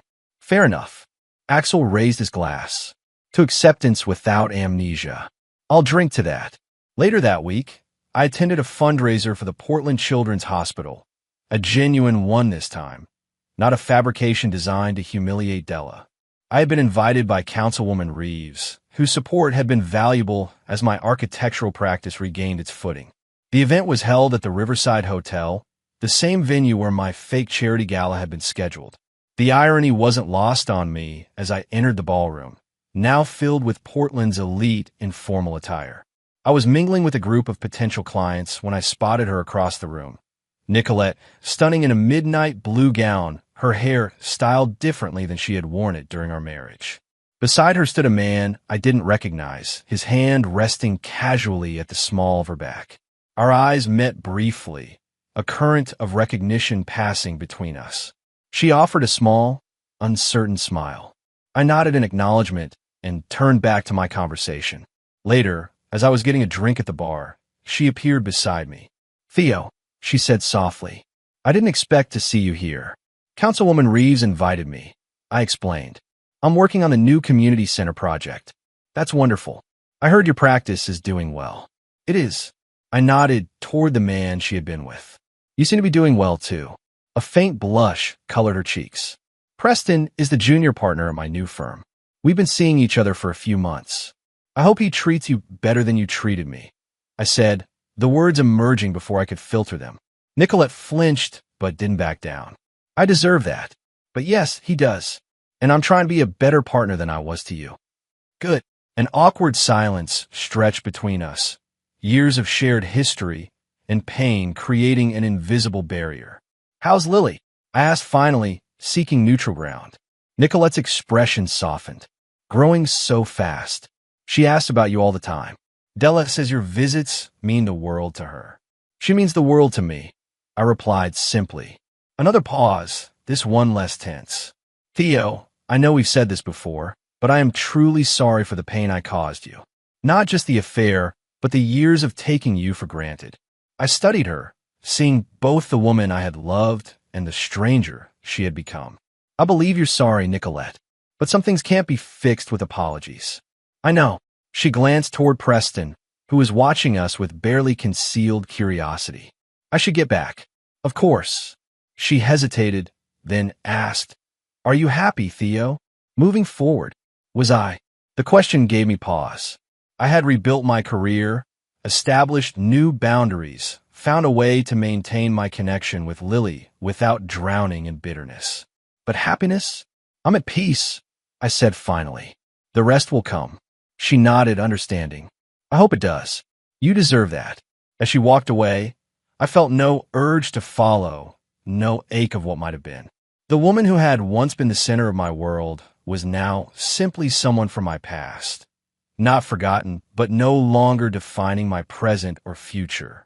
The real test came 2 weeks later when Troy called with unexpected news. I'm getting married, he announced without preamble. What? To whom? I had no idea he was even in a serious relationship. Her name's Vanessa. We've been together for 6 months. I wanted to tell you in person, but Montana's not exactly around the corner. I finished for him. Congratulations, Troy. I'm happy for you. Thanks. There's more, though. The wedding is in Portland. Portland? Why not Montana? Vanessa's family is here. Her father's health isn't great, so travel is difficult for him. Troy paused, then continued in a rush. And I want you to be my best man. Of course, I agreed immediately. I'd be honored. One more thing, Troy added, his voice turning cautious. Vanessa's cousin is Nicolette's new colleague, Preston Mercer. The connection took a moment to register. Preston? The man she's dating? Yeah, small world, huh? They'll both be at the wedding. I wanted you to know up front, give you the chance to back out if it's too awkward. I considered this. A year ago, the prospect of watching Nicolette with her new partner would have been unbearable. Now, it was merely uncomfortable. I'll be there, I promised. This is your day. I'm not going to let old history overshadow that. Troy's relief was audible. Thanks, Theo. It means a lot. The wedding was held at the Portland Botanical Gardens on a perfect spring day. Troy, nervous but beaming, stood beside me as we waited for his bride. The ceremony was intimate. Only 30 guests seated in white chairs on the manicured lawn. I was acutely aware of Nicolette and Preston 3 rows back, her head occasionally leaning toward his as they whispered comments. But their presence didn't dominate my thoughts as I had feared it might. At the reception, I gave my toast, heartfelt words about brotherhood, second chances, and the courage to love again after loss. Troy's eyes shone with unshed tears as he embraced me afterward, whispering, "Thank you for being here. For everything." I was at the bar when Nicolette approached, alone this time. "Beautiful ceremony," she commented, ordering a glass of champagne. "Troy seems genuinely happy," I agreed. "Vanessa is lovely. They fit well together," Nicolette observed. "It's nice to see." We fell into surprisingly comfortable small talk, neutral topics like the venue, the food, mutual acquaintances we had seen. Then she asked, "Are you seeing anyone?" "Not seriously," I replied. There had been a few dates in recent months, but nothing that had evolved into a relationship. "Preston proposed last week," she said, holding up her left hand to reveal a modest diamond. I said yes. I felt a twinge, not jealousy exactly, but a complex emotion I couldn't immediately name. "Congratulations. I hope you've learned from our mistakes. Both of us have, I think." She studied me thoughtfully. "You know, for a long time after everything happened, I was angry with you. The way you exposed the affair, went after my family, my career. It felt disproportionate, cruel. I acknowledged. I lost myself for a while, but I understand it better now. The betrayal, the humiliation, you were retaliating for real pain." She twisted her new engagement ring nervously. "I guess what I'm saying is, I forgive you for that. And I hope someday you might forgive me too." I looked at her, really looked at her, and saw someone seeking closure, a clean slate to begin her new life. But forgiveness? Some betrayals cut too deep for that. "I wish you happiness with Preston," I said carefully. "I've moved past the anger, the need for revenge. But forgiveness is different. Some broken things can't be repaired." Disappointment flickered across her face, but she nodded in acceptance. "I understand. Thank you for your honesty." Preston appeared at her side, his arms sliding possessively around her waist. "Everything all right, Nick?" "Just catching up with Theo," she assured him. He extended his hand to me. "Nice to finally meet you properly. I've heard a lot about you." "I'm sure you have," I replied, shaking his hand firmly. "Congratulations on your engagement." His smile was genuine but cautious. "Thank you. We're very happy.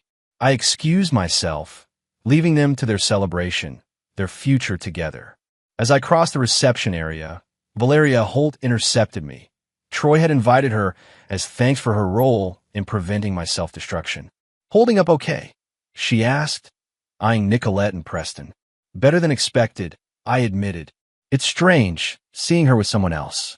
But not devastating. Progress, Valeria noted approvingly. Though I noticed you didn't accept her olive branch completely. You were eavesdropping? Professional habit, she said unapologetically. Old skills die hard. I sighed. I can't give her what she wants. Absolution isn't mine to grant. No, it isn't, Valeria agreed. But not forgiving isn't the same as holding on to anger. One is a boundary, the other a prison. I'm not angry anymore, I assured her. Just realistic about some wounds never fully healing. Fair enough. She clinked her glass against mine. To realism, then, and new chapters. 2 months after Troy's wedding, I received an unexpected call from Bernard Keller. My first instinct was to ignore it, but curiosity won out. Theodore, he greeted me formally. I hope I'm not disturbing you. What can I do for you, Bernard? I asked, bypassing pleasantries. Sandra and I are hosting a small gathering next weekend. A birthday celebration for Lily. We'd like you to attend. The invitation stunned me. Why? Because you're her uncle, he replied simply. And despite our differences, family connections matter. Especially to Lily. I considered declining, erecting the boundary that had protected me from further hurt. But Lily's face flashed in my mind. Her innocent joy when she saw me, her complete lack of awareness of the adult complexities around her.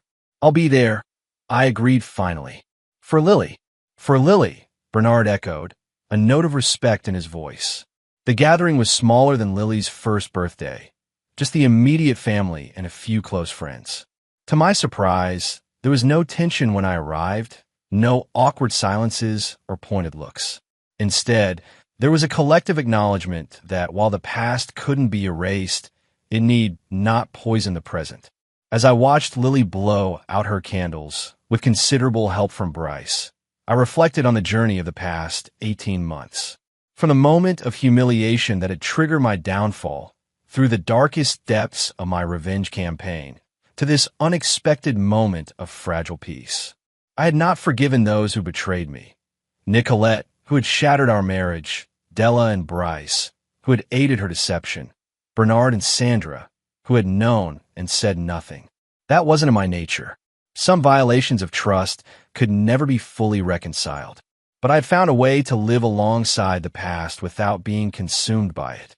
To maintain connections that mattered, like my bond with Lily, while protecting myself from further harm. After the party, as I was preparing to leave, Bernard approached me. A word, if you don't mind. We stepped onto the back porch, the evening air cool against my skin. I want you to know, he began, that I regret not intervening when I learned of Nicolette's affair. As her father, I should have encouraged her to be honest, to end the marriage cleanly if that was what she wanted. Why didn't you? I asked, genuinely curious. He sighed heavily. Cowardice, perhaps. Fear of losing my relationship with my daughter. Or maybe just the arrogance of thinking I knew better than you what was happening in your marriage. And now? Do you still think you knew better? No, he admitted. Now I think we all failed. Nicolette and her vows, Sandra and I as parents, Della and Bryce as confidants. And you, in your response. I won't apologize for exposing the truth, I said firmly. I'm not asking you to. The truth needed exposing. It was the rest, the systematic dismantling of our lives, careers, reputations, that went beyond justice into vengeance. Yes, I acknowledged. It did. Bernard studied me, perhaps seeing for the first time the man I had become rather than the one he had dismissed. You're not what I expected, Theodore. You've rebuilt, moved forward. Without forgiveness, but also without bitterness. That takes a kind of strength I didn't credit you with. I had good people in my corner, I replied, thinking of Troy, Axel, Valeria. They wouldn't let me destroy myself along with everyone else. Good. Bernard extended his hand. We'll never be friends, you and I. Too much has happened. But for Lily's sake, perhaps we could be family of a sort. I accepted his handshake, recognizing it for what it was, not reconciliation, but a negotiated peace. For Lily, later that night, in the solitude of my apartment, I reflected on Bernard's words. Without forgiveness, but also without bitterness. It was an apt description of where I had landed after the storm. I would never forget the betrayals, never fully trust those who had once conspired against me. The man who had rocked baby Lily to sleep, trusting, eager to please, was gone forever. In his place stood someone stronger, more discerning, more protective of his boundaries. Someone who understood that not all broken things should be repaired, that some endings were necessary for new beginnings. The family clown had taken off his makeup, stepped out of the role assigned to him, and written his own script. Not one of forgiveness, some wounds ran too deep for that, but of forward movement, of building something new from the ashes of what had been destroyed. And in that, I had found, if not happiness, then something perhaps more valuable: authenticity. The freedom to be exactly who I was, without apology or performance. As I gazed out at the city lights, I felt the final pieces settle into place. The chapter of revenge was closed. The future, with all its possibilities, lay open before me. I would never again be anyone's clown, and in that certainty, I found my peace. And there you have it. Another story comes to an end. What did you think? I'd love to hear your thoughts in the comments below. If you enjoy this story, consider joining our community by subscribing. It means the world to us. For more stories like this one, check out the recommended videos on screen, and I'll see you there.